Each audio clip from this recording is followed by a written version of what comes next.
This episode is brought to you by Nordstrom. For 125 years, Nordstrom has been part of your story. The stylist who found the perfect outfit for your big interview. The first pair of walking shoes for your 1-year-old. The tomato soup you shared with your sister at the cafe. These are the moments that make Nordstrom, Nordstrom. Big or small, we're here for all of it. Celebrating 125 years with new moments still ahead.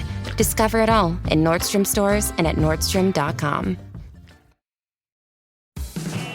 Late night bites with friends? Already hard to beat.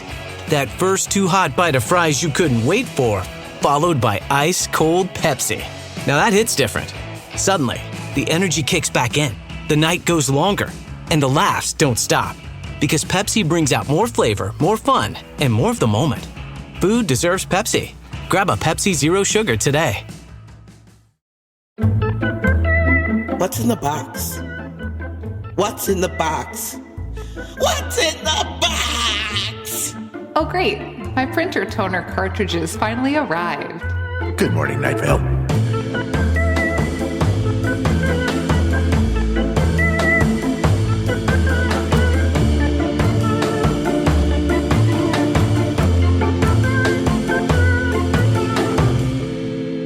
Hello, everyone out there, wherever you're listening to us, either in your car or your house or your headphones, or you're watching a weird YouTube video for some reason. Wherever you are, I'm here, and my name is Meg.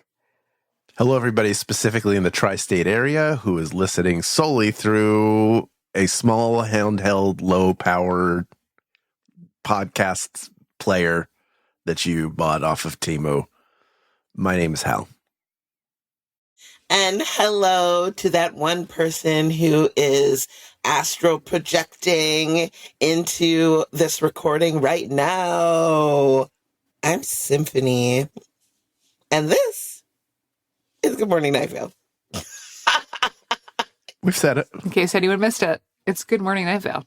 Yeah. And, you know, we as cast members of this show and friends and lifelong people in each other's lives have chosen to take on the task, nay, the privilege of delving into the depths of a Welcome to Night Vale, a popular, beautiful podcast that we all love and cherish, and examine each episode thoroughly because we are what? Journalists.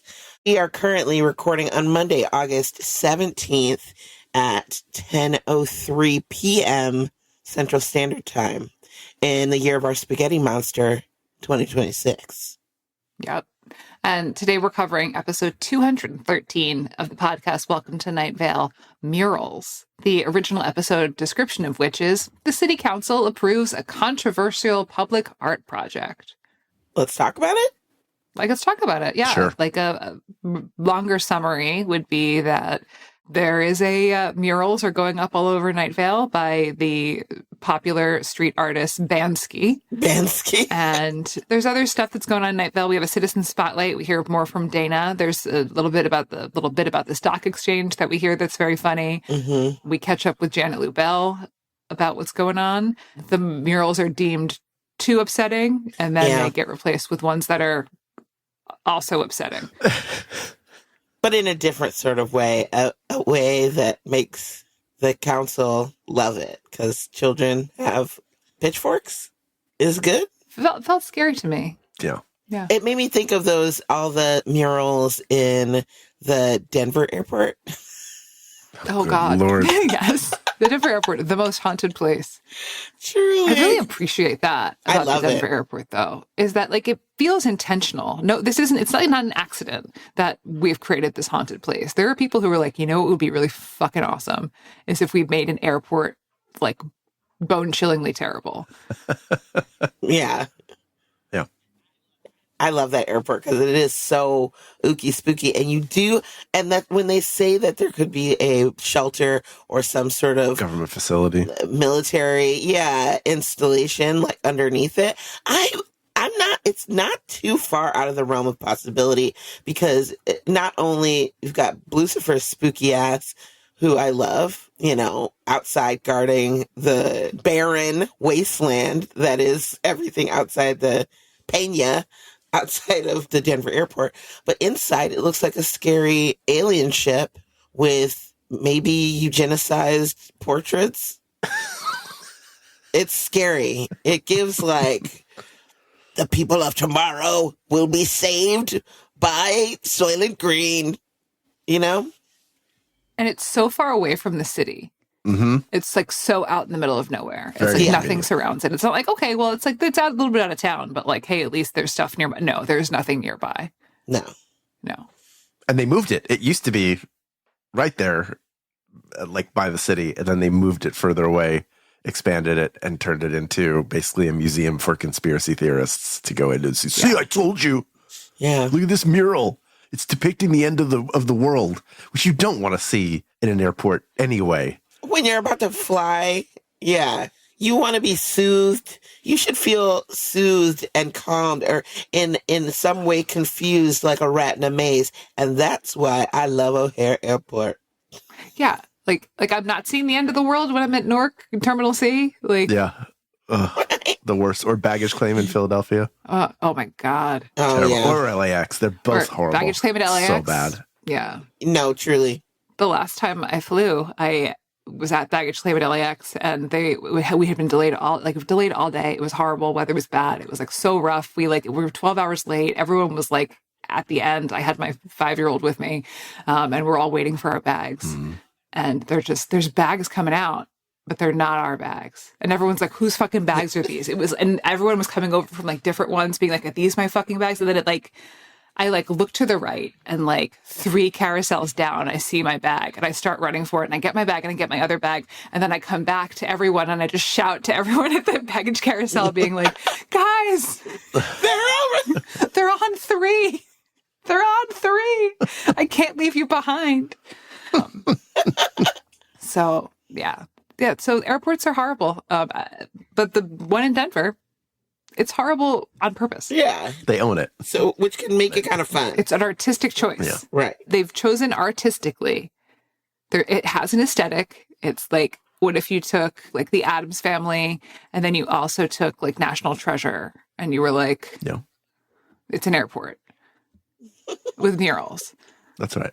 Speaking of murals, I just put a mural on my construction project. I now have Love that horse. the years-long terrible construction Beautiful. project in my backyard now has a mural on it. That's very cool.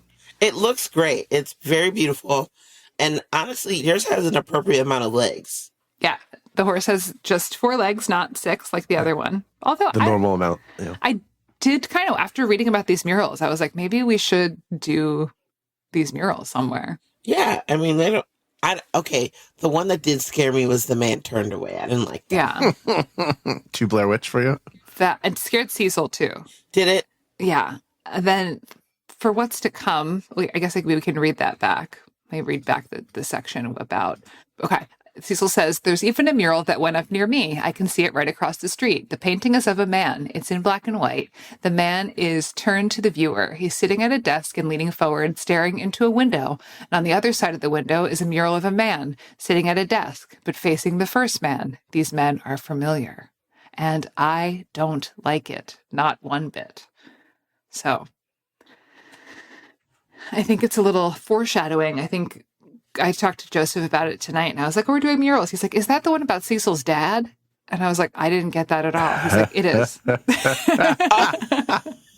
Oh, man. Spoiler alert. I love him dropping bombs. Yeah. Jeffrey did write this episode, though. Okay. Jeffrey Craner. Which I think is funny because Joseph's really into Banksy. And this one, of course, has Bansky. Yeah. I don't remember if I'd ever seen like any Banksy IRL. Do you know what I mean? Yeah. But I saw some at a museum in Amsterdam. There's like a kind of contemporary art museum there that has a bunch of stuff in there. There's some like Yayoi Kusama and like whatever. Anyway, it was really fun. And I was like, oh, okay. But I love street art, but I don't know if I like better something that's a full mural but I do like murals. I think they're really pretty and they do beautify a cityscape, but I also like tags. We just got a new mural near my house. Yeah. Not the one you paid for. Yeah. Not the one I paid for. No, they did a Shepherd Ferry. You know, that artist, he's the one who did like the Obama one, Hope face with the colors. Yeah. He just did another one. He had one in at this hardware store before, but he did a new one at this hardware store. So very cool. Seeing big art like that is cool. Yeah. I like the Space Invader guy who does like little... Yes, the little tile. Mm-hmm. The little tile ones. Yeah, I love to... Because they're like very subtle and you'd like just be like, oh, it's a Space Invader. Sometimes I take pictures of them and then when I'm cleaning out my phone like album, I'll just find them and I'm like, oh, right, I forgot about that. And I keep telling myself I'm going to put them in a folder somewhere, but have I yet? No. I feel like Philadelphia has, I'm definitely biased. I think it might have the best mural game of any city out there, at least in the U.S.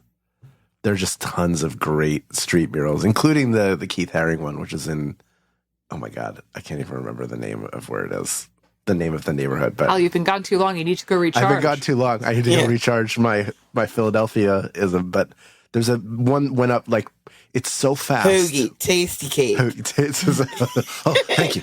It's in the Point Breeze neighborhood. Point Breeze, thank you. I couldn't think of that for some reason.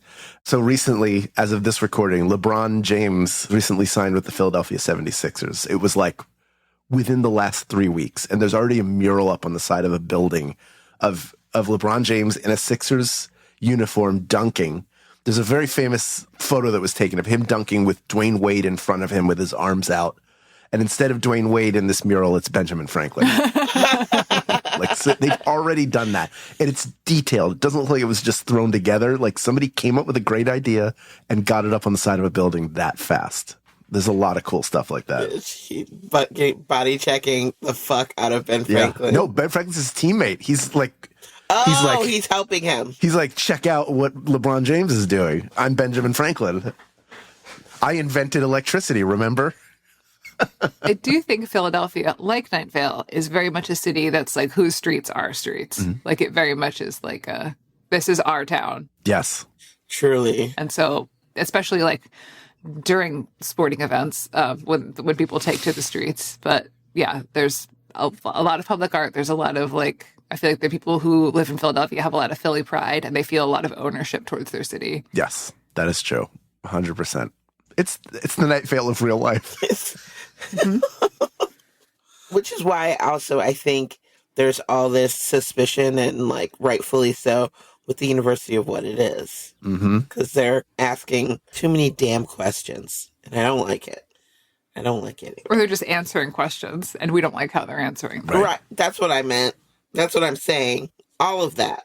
They're taking away the magic of our city. Like who? With things like actual science. We can't have that. There's the whole bit of, Janet Lubell basically is like, it's just a sinkhole when, I don't remember what Night Vale thinks it is, but. That it's a ghost, spirits. Yeah, the pit of lost souls. Yes, but it's just a sinkhole. Gusting up from the hole. I say something, it may seem like this one thing, but Janet, do you really know?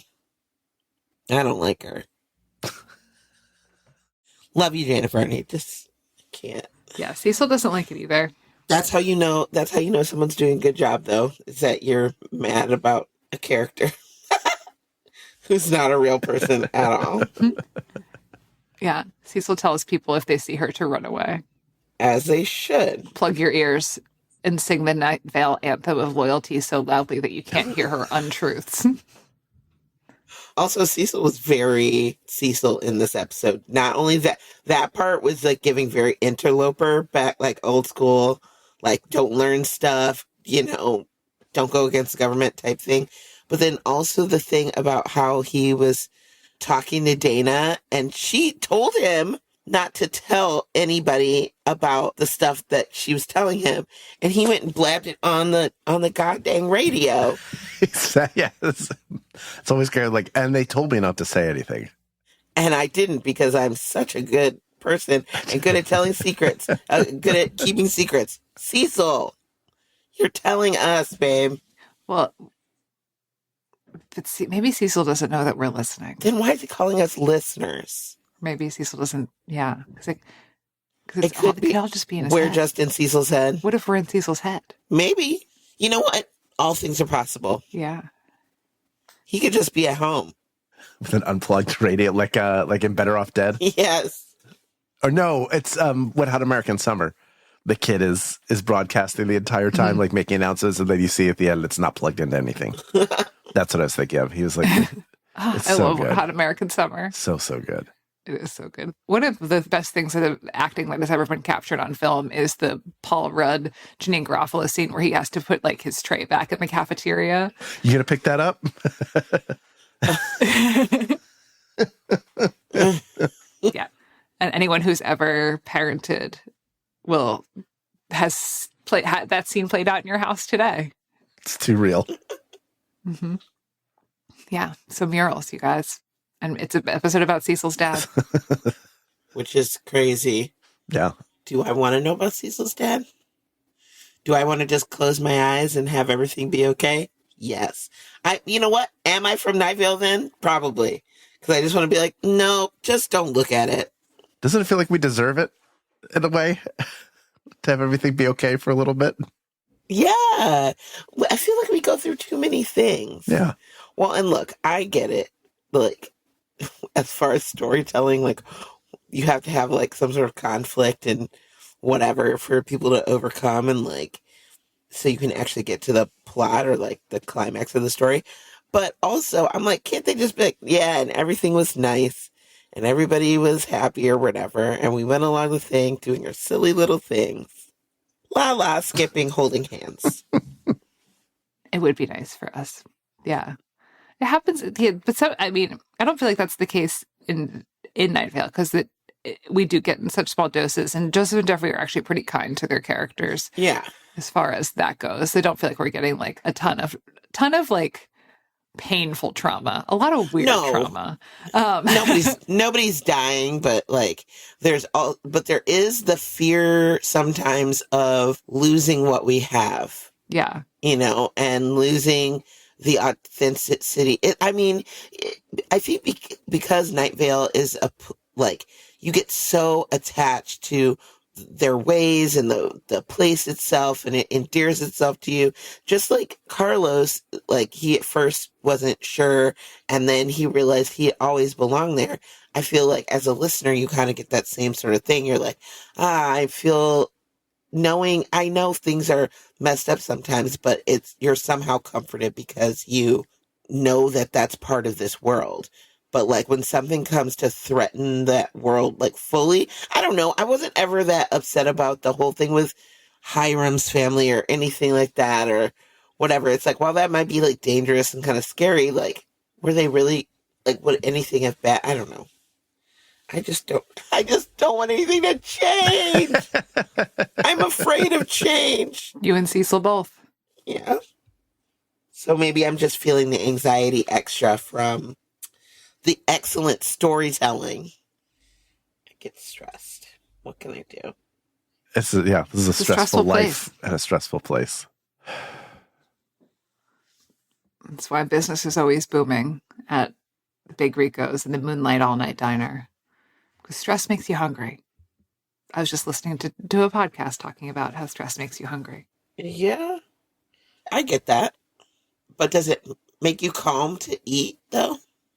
No, I think it's that, like, the sort of ape brain situation where it's like, okay, emitting cortisol because there's a stressful situation. So the cortisol gives you like the energy to like fight or the energy to like do a thing. And so it like releases a bunch of like energy making stuff. And when you're like releasing a bunch of energy making stuff, like we're trying to replenish that by asking our bodies to fuel.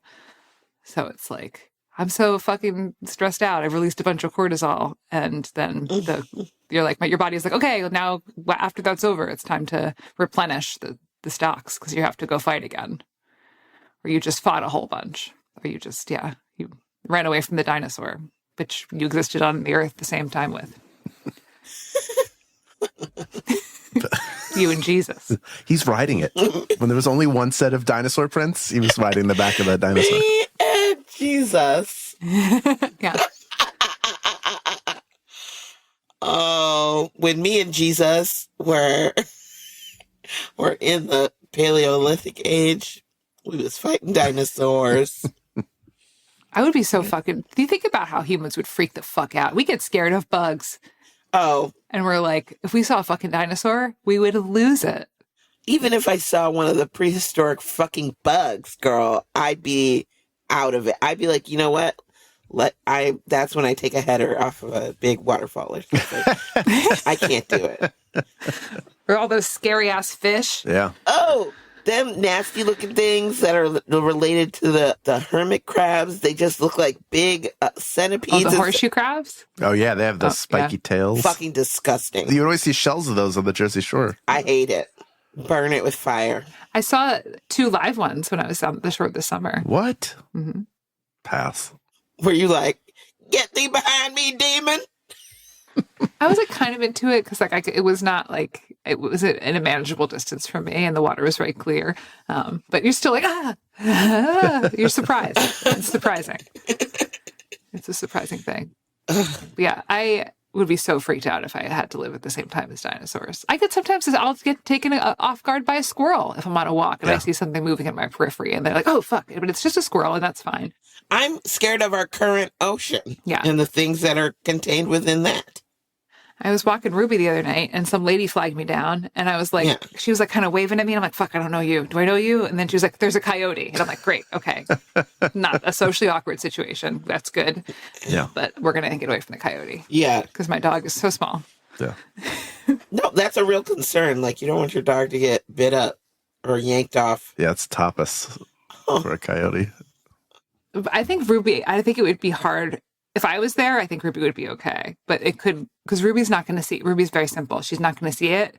She's not going to know how to react to it. So I would have to help her. But I think she's not small enough that the coyote could get away with her. Mm. Have you seen the little vet? Does she have a coyote vest? She doesn't have a coyote vest because she's not. When we're out together, we're on the leash, and then when she's in our yard's fenced, and we've never seen a coyote in our yard, right? And like we do try to make sure that she's not out there by herself too much. So look, a hawk, but she's also like bigger than. But yeah, but like we've talked about this before, but like I think it's 6 pounds is when you have to work, like really make sure that because they can get swooped and they also can get like very easily grabbed by a coyote. Do you know that coyotes will hunt with anyone? They will take any sort of buddy. So like coyotes and rats will team up together. Coyotes and raccoons will team up together. Perfect. No, I didn't know that. Which like coyotes and rats are like natural, like predator prey, but like any port in a storm. They will also still work together. Yeah. Work together on some trash. Smorgasbord, orgasbord. Coyotes and skunks will hunt together. Like they will. Skunks? What's the skunk hunting? What do they eat? Stank berries? Trash? I don't know, trash. What is everything in LA eat? Trash. Able skeevers. Yeah. What? They love Danish treats. Yeah. Able skeevers are like little tiny donuts, They're right? like little pancakes. Like little pancake. Yeah. Yeah, they're not quite donuts, but and then you get a raspberry sauce with them, powdered sugar. It's good stuff. Oh. Able skeever is one of those words that I sometimes get stuck in my head. Mm-hmm. Do you ever get words stuck in your head? Oh, yeah. Yeah. Able skeever. Able skeever is one of those for me. Such a great word. That's the name of the place or the name of the thing? Yeah. It's the name of the pancake. Yeah. They have a pan, an able skeever pan, which is like flat pan that's got like little divots in it that you pour the batter into, and then you like kind of flip the little ones, and they get like takoyaki. Yes, a little bit like takoyaki. Okay, I know what you're saying. Okay, work. And then you put a sauce. You dip it in a sauce. Yeah.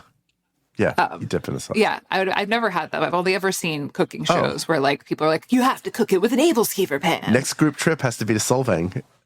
Uh-huh. What are we doing? Why are we messing around? Solvang. I do feel like there is a lot of energy behind maybe going to Solvang. So I think it could happen for us. I love it. I love it there.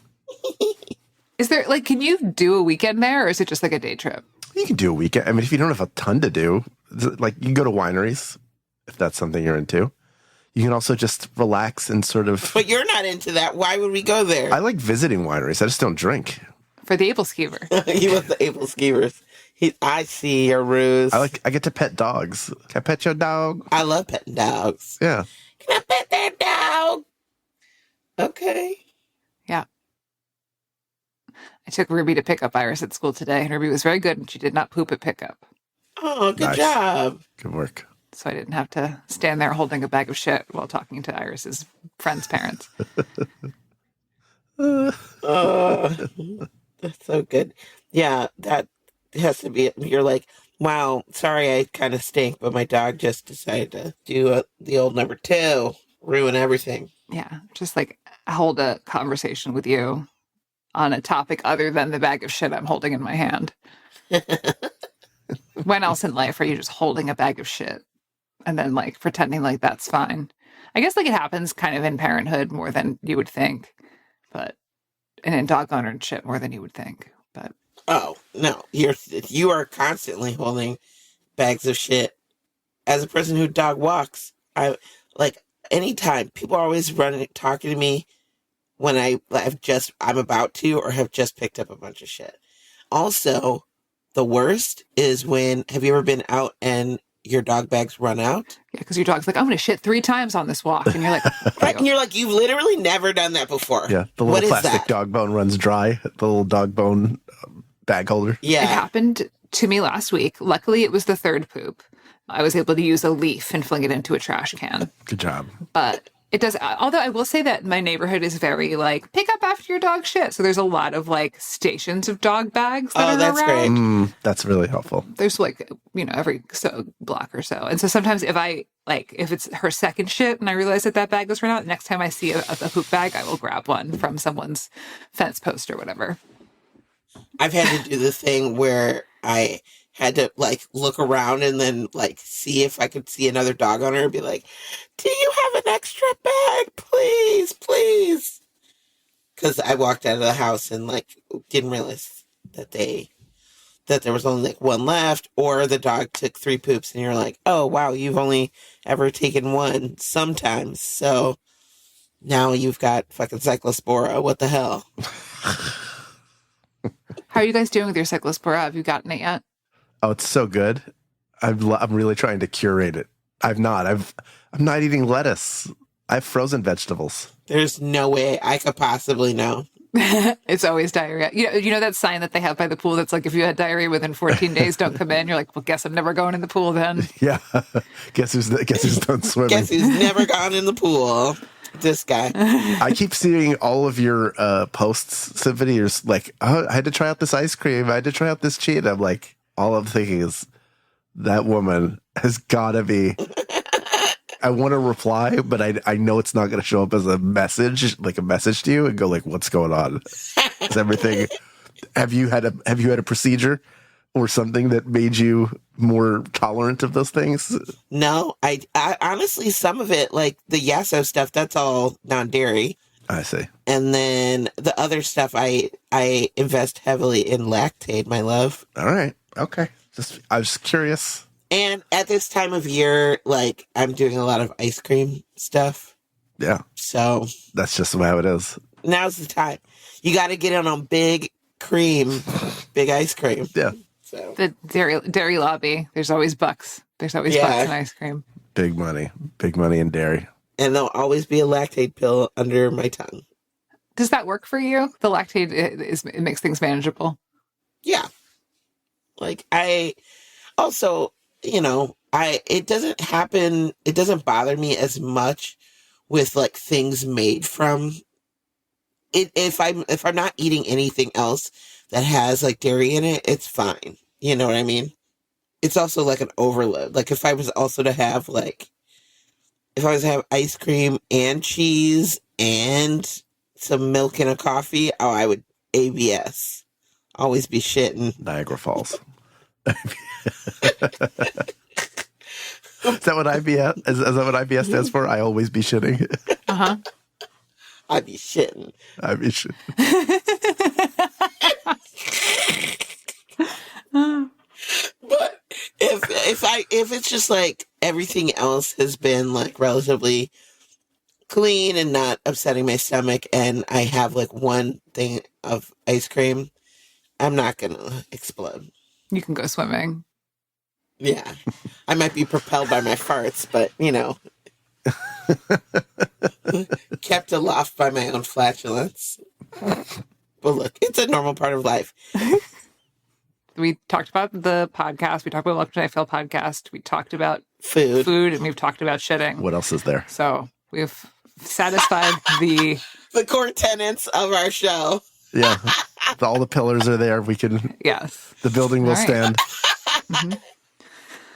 Up next, we hear from fans and friends of the podcast. But first, a conversation about this episode's weather. Departure by M. Masaki. This was very, soothing and calming. I felt like I should be drinking tea or, writing in a journal. I also really enjoyed it. I found it to be very delicate and relaxing and interesting. And I Googled the lyrics. The lyrics are in Japanese. I put them into the Google Translate. Right. And this is what the lyrics are to this song. Okay. Miso soup and grilled fish. Huh? I have to go to the airport tomorrow. I drove to the mountains yesterday. I held your hand in the light so that none of it fades from memory, like smoke disappearing. Oh. I think that's beautiful. That is beautiful. It's like a haiku. I think it's austere and special. Yeah. All right. Makes me want to go to Japan. Makes me want to have miso soup and grilled fish. Oh, that sounds so good. Oh, wow. Makes me want to have a Fanzone Calzone. Oh. Boom! So good.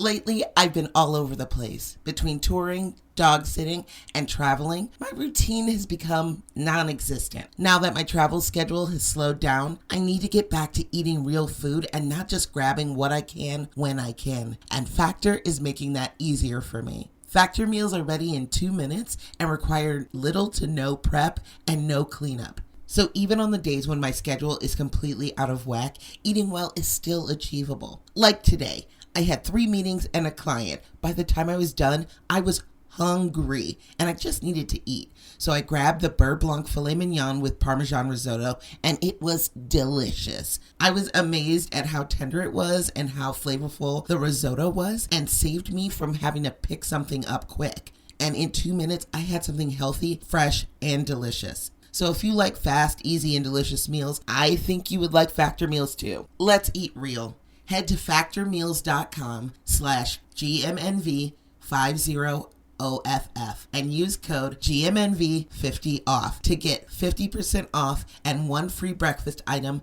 per box for 1 year, while supplies last until 10/31/2026. That's code GMNV50OFF at factormeals.com. GMNV50OFF at factormeals.com. See website for more details. Starting or growing your own business can be intimidating and lonely at times. Your to-do list may feel endless with new tasks, and lists can easily begin to overrun your life. So finding the right tool that not only helps you out, but simplifies everything as a built-in business partner can be a game changer. For millions of businesses, that tool is Shopify. Shopify is the commerce platform behind millions of businesses around the world and 10% of all e-commerce in the US. From household names like Gymshark, Rare Beauty, and Heinz, to brands just getting started. Shopify has hundreds of ready-to-use templates that can help you build a beautiful online store that matches your brand's style. And you can tackle all the important tasks in one place, from inventory to payments to analytics and more. No need to save multiple websites or try to figure out what platform is hosting the tool that you need. And if people haven't heard about your brand, you can get the word out like you have a marketing team behind you, with easy-to-run email and social media campaigns to reach customers wherever they're scrolling or strolling. Start your business today with the industry's best business partner, Shopify, and start hearing. Sign up for your $1 per month trial today at shopify.com/realm. Go to shopify.com/realm. That's shopify.com/realm. All right, we're in the fan zone. First up, we hear from Ams. Ams writes, "Good morning, my favorite hosts. I just listened to 213 Murals, and I have thoughts. Number 1, what's in the box? What's in the box? What's in the box? Oh, great. My printer toner cartridges finally arrived. Welcome to Night Vale, Cecil. Is Cecil's intro at the beginning a reference to Seven, the movie, at the end when Brad Pitt and Morgan Freeman in the infamous box scene? If so, man, that tracks with the vibes I'm getting from this episode. Yes, this is definitely a reference to Seven, where there's something very upsetting in the box, or something that's pleasing in the box, depending on your feelings about the company Goop. So... She got consciously uncoupled from the rest of her body. From the rest of her body, yeah. Yeah. It's a vagina candle, not in the box. Yoni egg. Yeah. Number 2, I'm getting Major Strux Corp vibes from this episode, especially Janet Lubell and the University of What It Is. By the way, that is the best name for a university. Ha ha ha. Number 3, the mural and its effect on Cecil remind me of his reaction to mirrors, truly haunting. 4, and then this part about the mural on Galway and Somerset, a mural of a man without eyes smiling, the smiling god, OMG, OMG. Number 5, Kevin vibes for real, although it would be nice to hear Kevin R. Free's voice again. My question for y'all, have you ever had a mural or painting of yourself commissioned? If so, did you like it, and was it a fair likeness of you? Even the caricatures at the fair or drawing made by young children count. Ha ha ha. Thank you all, AMS. To dress number 5, it would always be nice to hear Kevin R. Free's voice. So, yeah, wonderful. Yes. And then I have never personally commissioned a painting of myself, but I have had pictures of me drawn by my 5-year-old. I've also had pictures of me drawn by Night Vale fans, and I've really loved them every time I've received them. I keep them up in my office. They make me feel really very special, and very pretty. So thank you all. No, I've never had them commissioned, but I have had Night Vale fans make beautiful pictures of me that, like, sometimes they do it during the show, which is crazy to me how you'd be able to draw that fast. But I think that's amazing. Also, I'm going to drop a little symphony lore. Back in the day, in college, I was a model for the art department. Was I always wearing my clothes? No. I've never commissioned artwork of myself, unless you count, like, getting a caricature at, like, the state fair. It says they count. Well, then yes, I have done it. I have done it before. And then I've fan What art. were you writing? What was your thing? I think I was a superhero. I think it was Superman. That goes back to, like, bar mitzvah, though. Yeah. You would always go to a bar mitzvah. Somebody had that. They would be talking, what do you like, surfing? You surfer? Big surfer? And you would get, like, you'll never like your picture from a character artist. You won't, because all the parts they accentuate are what you hate. Of course. What you dislike. It's never like this is a great accentuation of what I feel good about of myself. Nope. It is. It is like it might as well be, hi, I work for body dysmorphia. May I draw you? Truly. I have had fan art made, and it's really nice, and always echoing Meg and Symphony. It's always an honor, and I love to see it. The fact that anybody takes the time to draw a picture of me because they enjoy something I'm a part of is really cool. And with that, Lorelei writes, good morning. Long time off and on listening to Night Vale. Definitely pre-2014 Comic-Con and rotisserie chicken, LOL. Love me that good morning, Night Vale. Thank you, Meg. Oh, this is a very recent. Yeah. This is like of the moment. I received this email today. Whoa. Oh, wow. Thank you, Meg, Symphony, and Hal, for all the laughs as I drive to and from work. I'm still catching up. I created a playlist on Spotify, actually, which pairs up the original Night Vale episode with its Good Morning Companion. That's a great idea. Whoa. Very smart. Will you share that with us? So I can listen to them together. Can't go around hunting for episodes on my phone while driving, now can I? Very good. Thank you for being a responsible driver. My personal story is that I bought myself a Hail Glow Cloud shirt back in 2014. Proudly wore it during my volunteer stint at Comic-Con 2014, underestimated the popularity of Welcome to Night Vale, and was turned away from the Welcome to Night Vale panel's pre-capped line. Stood all alone, trying to be less sad about it for a while, remembering that ironically I had just told someone else that they should not invest too much emotionally if they couldn't get into an event at Comic-Con to have a backup plan. Spoiler, I did not have a backup plan. Lesson learned. I laughed aloud about the rotisserie chicken because another thing I had told someone at Comic-Con was to always have water and don't forget to eat. Lots of fainting happens each year because of heat and people getting so busy and excited that they don't eat. My backup plan has been peanut butter and jelly sandwiches. They don't go bad and you save a ton of money while you're getting hangry or lightheaded. Oh, I bet that chicken came from the Ralph's a few blocks from the San Diego Convention Center. It's a bit of a tradition to run there for food you forgot to bring with you. Can't believe it took me this long to write in, or that this email got me thinking so much of those days at the beginning of the Welcome to Night Vale fandom. In my defense, up to that point, very few fandoms I had been into ever took off like Night Vale, but very glad that it did. All my love, Lorelei.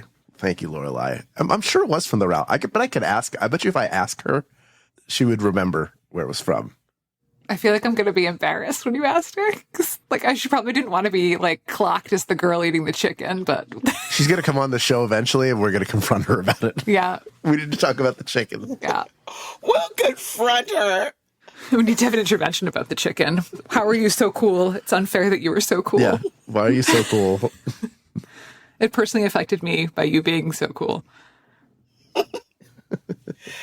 Up next, we have Margaret. Margaret writes, "Hello, Hal, Meg, and Symphony. I've written in the past about people still having trick voicemails, but this time I need to write you about Dana. I recently re-listened to all of the currently released episodes of Welcome to Night Vale and realized that Dana has to be Dana Original and not Dana Double. When she is elected for mayor, the faceless old woman says that doubles are one of the few manifestations of realities that cannot be mayor. Also, the mayor is chosen by the pulses in Hidden Gorge. If both of these things are true, wouldn't that mean that Dana is Dana Original? I have to wonder how this would affect the brutal Dana if she had this information, and how it would make Dana Original feel to know she isn't the double. I don't know if this falls into mind canon or plot hole territory, or how this will relate to any future Good Morning episodes, but I had to share. Peace always, Margaret." Well, Margaret, yeah, that sounds plausible to me. What do you guys think? Yeah. Yes. I think so. I mean, that makes total sense. I mean, Dana may not know or not be sure, but I'm pretty sure you would know if you or the W, W. Extra you. X, Y, and Z. Thanks, Margaret, and thanks everyone for listening to this episode. Our next episode is The Comet's Tale. Until then, good morning, Night Vale. Good morning.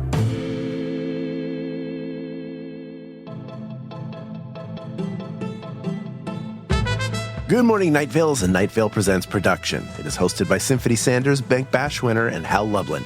It is edited by Felicia Dominguez and mixed by Vincent Cacchione. It is produced by Meg Bashwiner. Theme music by Disparition. Email us at info@goodmorningnightVale.com to share your theories and ask questions, or to tell us what mural scares you. This show is powered by our patrons, like Katie Long, Kellen Myers, Lydia Bashwiner, Mimi, and Molly Gaines. If you're interested in supporting this show in exchange for lots of fun, exclusive Insider Hyper Cool Kid content, check us out at patreon.com/goodmorningnightVale. For more info on this show, go to goodmorningnightVale.com. Special thanks to Joella Knapp, Jeffrey Craner, Bree Williams, and Joseph Fink. Calzone ingredient of the week, a rotisserie chicken from the Ralph's by the San Diego Convention Center. No utensils.